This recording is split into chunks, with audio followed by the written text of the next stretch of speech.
Some people plan their gardens. I just let mine audition for a circus. I've got pumpkins crawling under the solar weed sauna, a tomato trying to live inside a pomegranate tree, an invasive vine that apparently thinks it owns the place. Y'all, this is not chaos, it's freestyle gardening.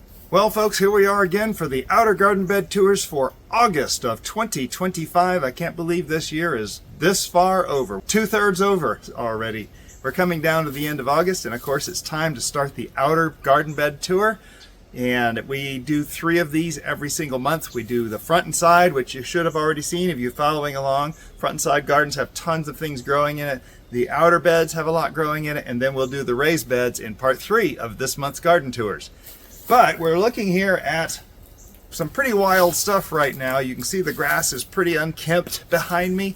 It gets that way from time to time. I have been very busy. Sometimes my life gets away from me and things kind of get running, so I have to accept what I can do and don't worry about the rest sometimes. It has a lot to do with my stress level, and I enjoy being out here among the green, among the growth, and everything that's happening out here. Right now we have this big, beautiful thunderhead forming right next to us. It's coming this way, but it will most likely dissipate before it crosses the bay. We are between the Choctawhatchee Bay and the Gulf of Mexico in Destin, Florida, and we have a bit of a bubble here. Things come across from Fort Walton Beach. They get up here and look looming like this. They're very impressive, and then they disappear. Sometimes they do give us a little bit of rain. But we talk more about that weather in the beginning of the first part, so that's not today. We are going to jump right into the pomegranate trees and this blackberry arbor that's right behind me and see what is happening this month. Now, as we're going along, you might hear thunder, you might hear fighter jets. We do live between 2 airports, 4 air bases, a bombing range, and 2 bombing ranges and a heliport. These are, of course, our pomegranate trees. You can see that a lot of these have been eaten out by the birds, which is okay because they get to eat too. They do a job out here. They eat the bugs and stuff that kind of cause problems other places. So we let them have some of their own good stuff too. We do still have plenty of pomegranates we can harvest, and if I want more, which I might before it's over with, I might get out here and harvest and process just a bit more. We've processed a lot already, and we've done pretty good for this year for our needs. And of course, this pomegranate tree, we're doing the experiment on purpose this time, growing a Everglades tomato up the pomegranate tree, and they really seem to be happy and doing very well. I don't see any tomatoes, but that might be because birds may have eaten them. I don't know. I'm looking here. See, this is some of the Everglades tomato here, and I don't see anything. I do see an empty rack of tomatoes up there that might have gotten eaten, or it may just be flowers that fell off. That's okay. We're just trying an experiment, see what we can do. I'm looking up, and you can see that one popping up way up there. That is an Everglades tomato. Oh, I do see a rack up there just getting started. Little tiny thing. 4 pomegranate trees, 2 of them have Everglades tomato. I'm sorry, 3 of them have Everglades tomatoes growing up them to see what we can do. I have been doing a better job this year of keeping the suckers away, and because of this, we had better production this year. Very happy about that. We had some very large pomegranates, and it was wonderful. This Everglades tomato right here just has not done well. It is in a very shady part of the garden. You can see it's kind of fallen over and it's kind of given up on life. Now this Everglades tomato gets evening sun, and it's growing up off in that direction right there, and there's also some going straight up this tree right here. Can you see it wiggling up there? I can see it going on up into the tree. Kind of hard to harvest, but we'll have to see what happens. Now at the very end of the front and side garden tour, we ended on the other side of this blueberry patch. It's 225 square feet of, well, let's say triangular feet of blueberries. And these are 2 different types of blueberries, though I can't remember off the top of my head what they are.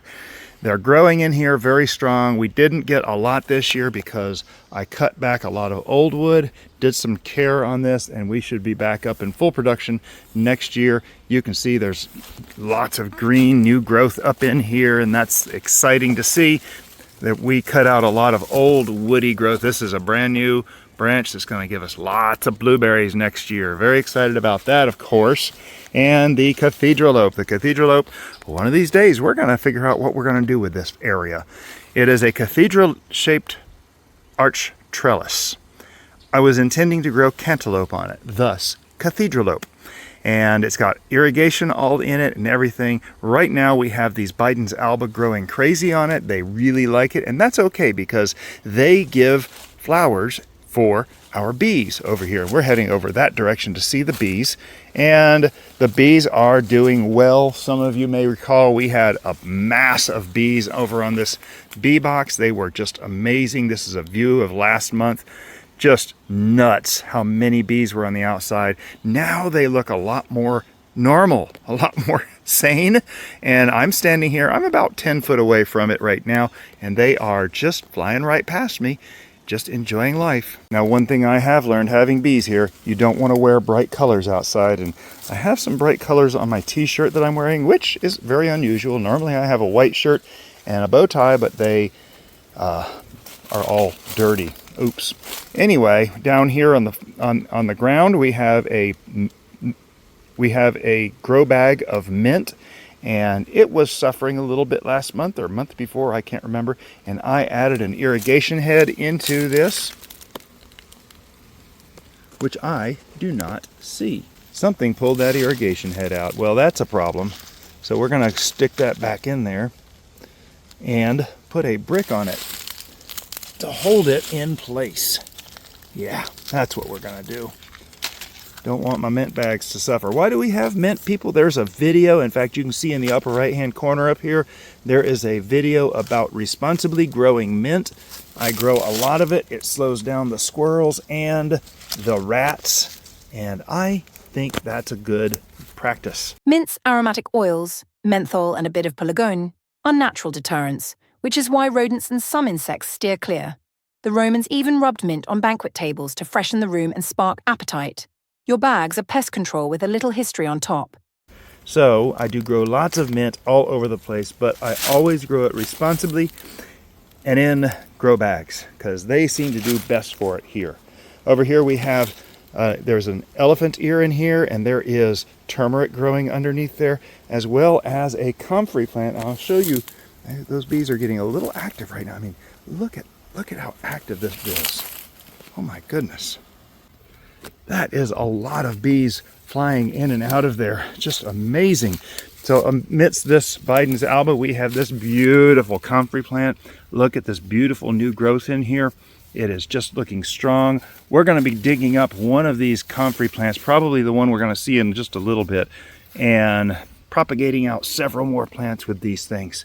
And I can hear it is starting to rain here. So the bees will actually be settling down just a little bit and continue doing their work when the rain is over. They do look beautiful, don't they?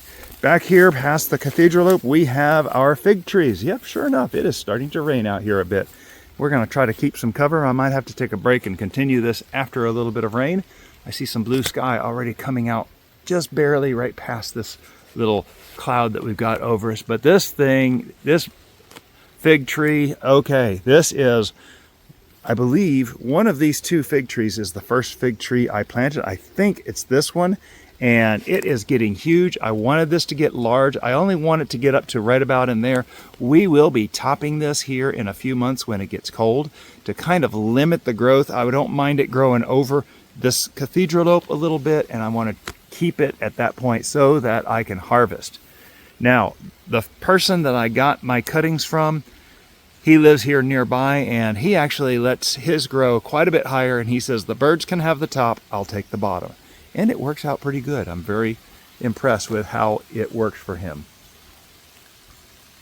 One thing I do want to point out about these fig trees is the fig rust. Now, if you saw last month, if you saw the front and side garden tour, you know that I said, oh, there's no fig rust on these things. And, well, look back here. This right here, that's fig rust.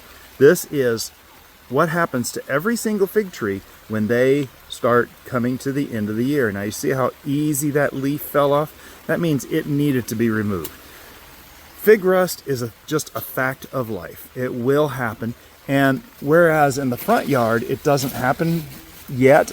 You see how easy these things are falling off? I barely touch them and they're just falling off. But it hasn't happened out front yet, but it eventually will. Back here, well, it's happening already. These leaves are succumbing to the season, and mostly because they don't have light on them. I'm trying to squeeze in here so we can look at this and I can stay dry from the rain. And see now this leaf here, that leaf is nice and sturdy. This leaf is nice and sturdy. Look at this one right here. See, it's got a lot of fig rust on it.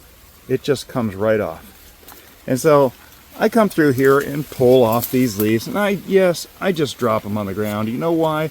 Because fig rust, it's a thing that's going to happen to all these. It might extend the life just a little bit, not a lot, and I really don't care because these things need to, this is part of the natural process, people. These things need to lose their leaves so that they can go into their dormant state and start the next season.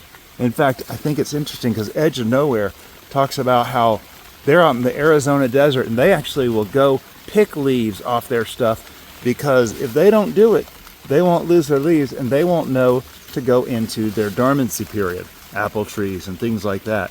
And so I'm just helping it along right here, picking this off so we're less to spread to different parts of the tree, and it just slows it down a little bit. Not a lot, but a little bit. You can hear that rain falling. I love it. 1 hour later. And of course, we had a little bit of rain. Not quite an inch. It was a nice rain for about 20 minutes. So we're coming around here to the lemon tree that we have in this pot, and there's another one down in here. In fact, this is one of the branches right here. That little lizard is down there saying, hey, hey, hey, hey. Anyway, so the lemon trees are doing okay. They got this little discoloration on it, which may be a bad sign for them. I don't know. They are Meyer Lemon trees, probably grown from seed, knowing what I do know about the previous owner. Past the lemon tree and all the Biden's alba over there is that other comfrey plant.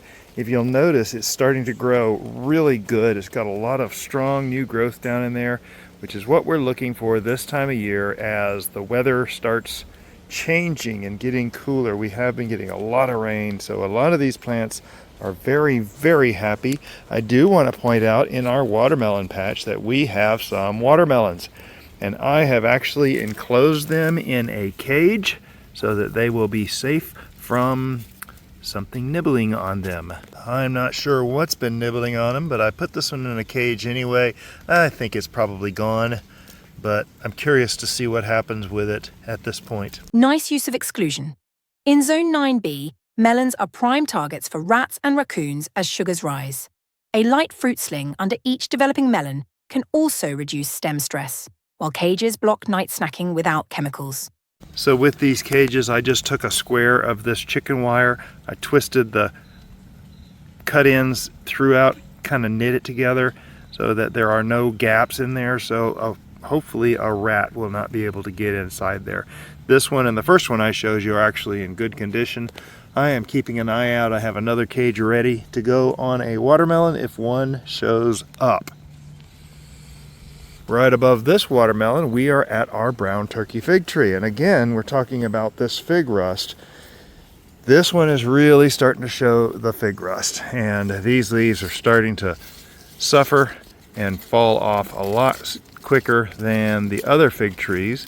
So I'm helping it along, but it's coming to the end of its season. We do have some really nice looking figs up there. There's that one, and then this branch over here has like 4 of them. I don't know if any of them will develop though. We'll have to just wait and see. I've not done enough of these brown turkey figs to know what they will do. This is the first year I've actually gotten production off my own brown turkey fig trees. That's the brown turkey fig. Is look at the purple possum passion fruit. It has really started to shoot out. Still no flowers. This is the first year it's been in ground here.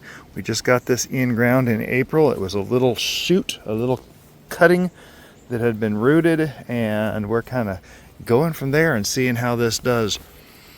Very excited though to see it just really took off this year. Just fast and hard. Past that, we have our big trunk over here that is getting even more and more covered with the jasmine. It's looking beautiful. This jasmine, if I look up the tree, you can see it's starting to cover things a lot more consistently throughout the whole tree. So I'm very excited to see what that looks like. Past the wood pile that we still haven't done anything with. I've been saying that for almost 3 years now, haven't I? We have our solar weed sauna, and I'm still using it. I still have another batch to put in it of weeds, and I swap this, I flip it over, and after a couple days, turns all the weeds brown. It fries any seeds and roots that might be in it, and I'm hoping that it will prevent it from growing any more stuff. You can see this one is actually pretty close to being ready to flip. I might have to do that. Over here we get into our pumpkin patch, and we're starting to see flowers in our pumpkin patch. Now we just had a rain. Oh, let's see here. I saw some flowers back over here. I try to do a little bit of control here and pull these up when I can. But you can see down here, like this stem right here, it has been eaten.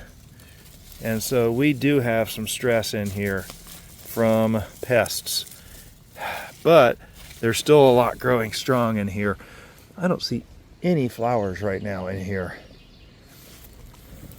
And I'm not sure why. Oh, there's one that's closed. We do have a lot of flowers that are closed and are coming out. I do want to point out this though. This is a weed, a vine called Dodder. Dodder. And this will smother plants horrifically. And you got to keep this stuff peeled off of here.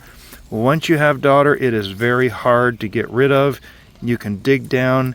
You can see like that one right there. It's actually digging into the leaf, the plant itself, and has become part of the plant, which is very annoying. Dodder is a true parasite, leafless orange threads that tap into hosts with tiny haustoria. Best practice: remove all you can, bag it, don't compost if it's seedy, and reduce host stress so plants can outgrow new attachments. But I'm going here every once in a while and pull out what I can. That's all I can do right now, and try to head it off as best as possible. It will eventually cover everything, and I just hope we can get some pumpkins off of here. This is a disaster of a thing to happen. Some people will freak out if you say you have Dodder. Dodder.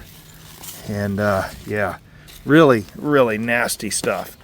You can see over here there's even more. And it's easy to pull up. Little tiny flowers on it. No leaves. I just don't understand how it develops with no leaves, but apparently it does quite prolifically. If you ever go to the Caribbean, you see this stuff growing everywhere. And you'll see a tree just covered with it. It does seem to stay fairly localized. In other words, it started somewhere in here and it stays in this little, I don't know, 3-foot area over here. So a little disappointed. There's some more of it over there choking on those weeds there.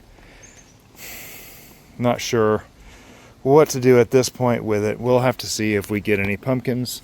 I want to show you what happened over here. Well, I did see a pumpkin right in here that did not get pollinated, and it kind of did the blossom end rot type thing and disappeared. I was hoping it was still going to be there, but apparently it is gone. Again, we just had a rain, so these things are looking really limp right now. It was a pretty hard rain there for just a little bit, so it got pretty well beat down pretty hard. But I don't see any pumpkins in here at all. One thing I am seeing, you can see here there is a female flower right there. This is a female flower. A male flower is like this one around the corner here. This one does not have the fruit underneath the flower right there. Once these open up, the bees will come and pollinate. This thing is growing on, and you can see there's another, nope, that's a male flower, but over here there's another female flower right there. You can see the fruit on the bottom there. So I do let this go.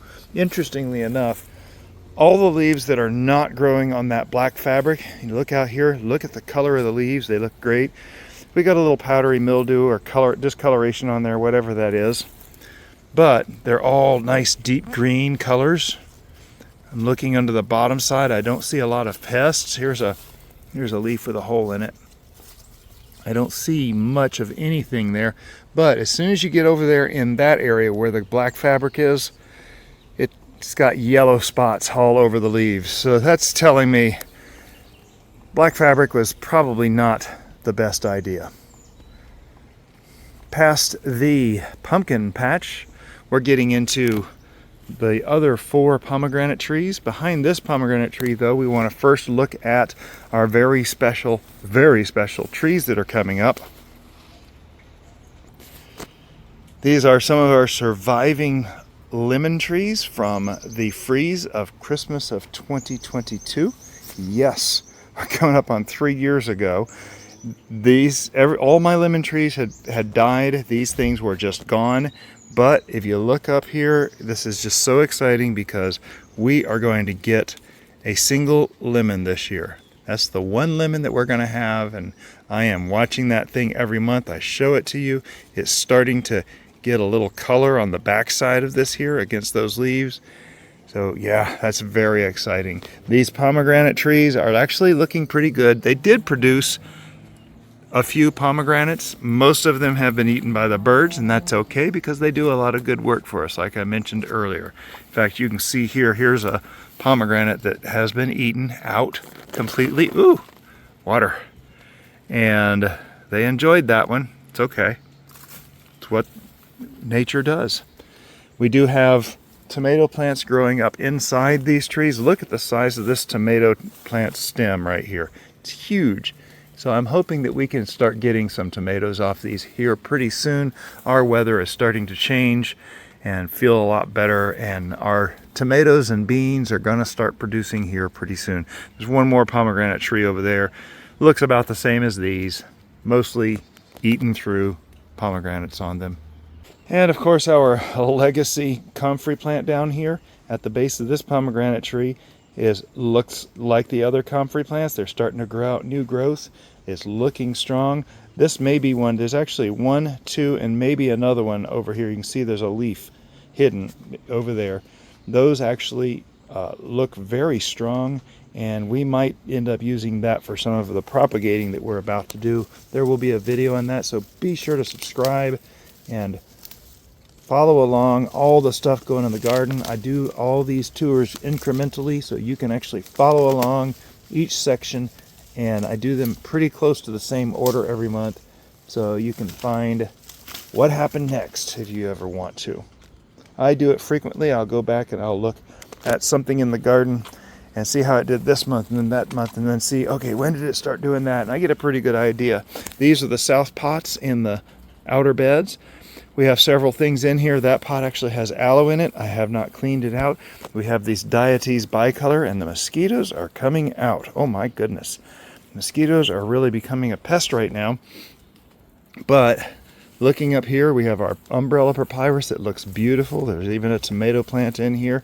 And you can see, looks like flowers have probably just fallen off of this thing from the heat that we have been having. But like I said, things are a-changing. We have spearmint, and this is the other aloe, the one that I love the most. It looks like all of its flowers have failed. Last month we saw a lot of blooming on this, but this month everything is kind of falling off of this now. Coming around to all of our seed starts, and of course we have our 2 loquat trees that have been in there. That right there is one of our Dino Kales. There's another one right there. There's another 3 over in the tray. We're going to have to get planted out. Some of these citronella are starting to fail, and I'm very sad about that. But, I mean, there's new growth right there. Look at that. So that one may come back. This one over in that pot completely died out. But you can see several of these citronella are struggling to keep hold of things. And, of course, our pineapples. 2 pineapples in here are doing okay. This one is growing strong. This is the one that I thought I had messed up getting it too late in its season, but it appears to be doing okay. This is the newest one we did, which I was sure I got right, and it's lost its center down there, but I'm going to wait for it to start growing again. And of course we have some of our Carolina Jasmine, and oh, this is a dead plant that I was experimenting with. I'm not going to reveal what that was because I actually got another something. It's something new that's pretty cool. Mrs. Bowtie loves it. Let's see, we've got all the rosemary left over still. It's looking beautiful. The magnolia trees, the North Magnolia tree is actually putting on blooms. Now before the rain that we just got, that bloom was a lot whiter. And it has changed a little bit in the rain, but it's still pretty up there. The South Magnolia tree, it's the southern magnolia tree because it's on the south end of our property. It looks beautiful, of course. It's looking strong, all kinds of lichens. This thing is a healthy tree. No problems here. Big palm tree that I am going to have to get in here and cut up. And finally, last but not least, we have our compost bins. Oh, I need to get another piece of cardboard up there, cover that with. That's our compost from last year. It's good stuff. It still is good stuff, and I really enjoy having such a rich compost. Like I said, the mosquitoes are coming out and the dragonflies are responding. They're just as happy to see the mosquitoes as I am unhappy. I wanted to show you, this was actually something we dumped just this morning. And did you see all the insects down in here? This is what happens when you put compost in here. That insect party is the soil food web clocking in, shredders, then microbes. Keep your layers balanced. Browns, carbon-rich dried material, atop greens, fresh clippings, slow evaporation, and feeding frenzies. If any green goes thick, a light brown cap keeps smells down and nutrients cycling right at the surface. We've got all this brown on, they're all scattery of course, but we've got all this brown on top, and this isn't the way I like to do this. I'm a little uncomfortable with it that close to the top, but I am going to be cutting grass, and this will be covered up, if not today, then tomorrow, and we will have that thing covered 6 inches deep in cuttings. This is from our solar weed sauna. That's why it's all brown. It just got rained on, so it's a little wet, but there's nothing growing in here. I just put this over here, I don't know, 2 days ago maybe. And so that's the outer beds of the backyard. Part 2 of 3 down, and we will be moving on to the third part of the garden tours, and that's this stuff right behind me. Love all this green that's growing. Look how huge these things are getting. Subscribe and watch the next one for what this is and how it's growing. If you have any questions or would like to share an experience, we would love to hear from you in the comments to this video. I enjoy reading your comments. I learn so much, and I enjoy answering all the comments myself. We are trying to get our watch hours to the next goal of 4,000 watch hours in a 365-day period. So please go through our YouTube channel. We have lots of playlists on various topics that you can browse, or just individual videos.